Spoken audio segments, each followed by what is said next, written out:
instead of outlining,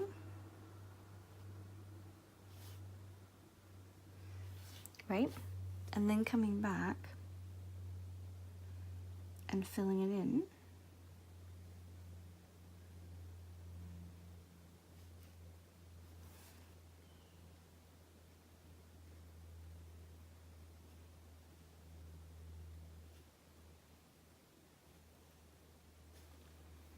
and then with a thirsty brush, of course, taking out that last little drop.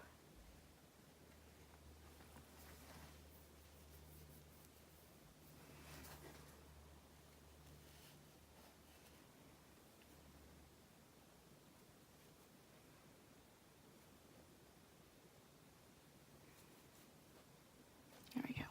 So instead of doing that, let's do the opposite. Let's load your brush full of paint. Add a little more. Okay, now let's come down and using our brush, create the shape we're looking for.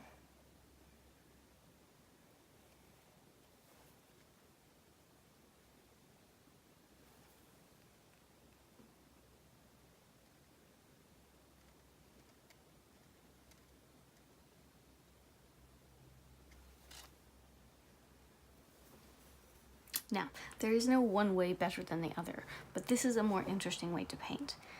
It takes you away from looking at things as an object and instead looking at things as an organic shape.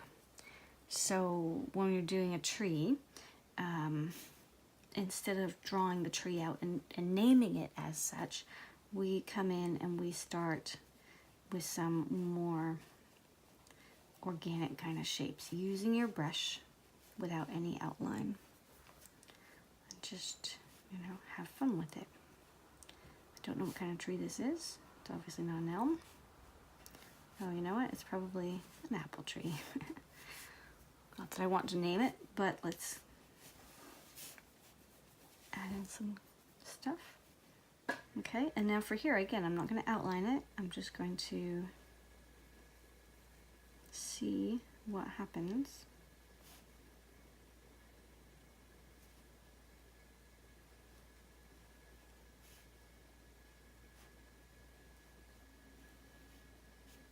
Now to avoid pushing the end of your brush. It's never a good idea. Sometimes it's really easy to do while you're not paying much attention.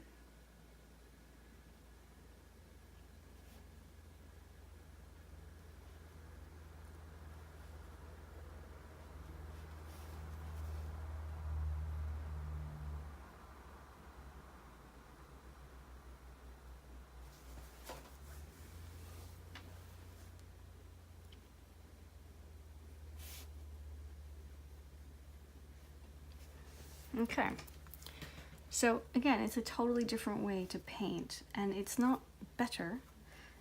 It's not better or worse than anything else. It's just interesting, and if you haven't done it before, I highly recommend trying.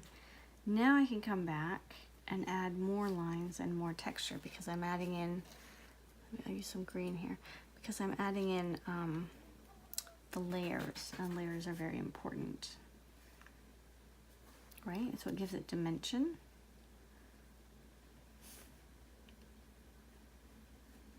I don't want to add any run back, so I don't want to add too much water. Don't want to add too much water. I just want to add a little bit of color while it's still wet. Let's see if I can. This is a run back. There are two of them, right here and right here. On this particular one, did you remember? If you were paying attention, did you notice that when I went over and over and over, and I lifted out all the little spots at the end? And do the same thing here. If there's anywhere where there might be a tiny bit of water, just that little drop at the end, it will cause a run back. So we have this run back. I'm gonna paint it so you guys can see. One is there. Okay, and one is here.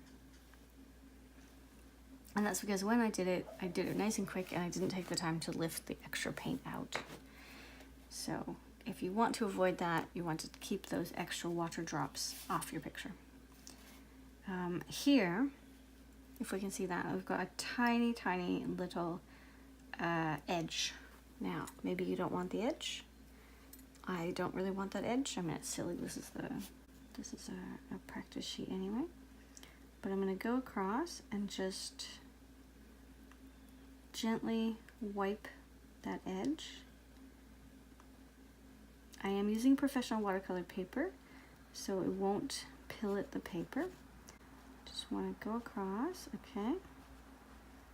Now, next thing you want to do is make sure you're not making more edges by dropping in more color. So that means I'd have to bring it down and go over the entire thing. Otherwise, wherever it dries, I'll end up with an edge.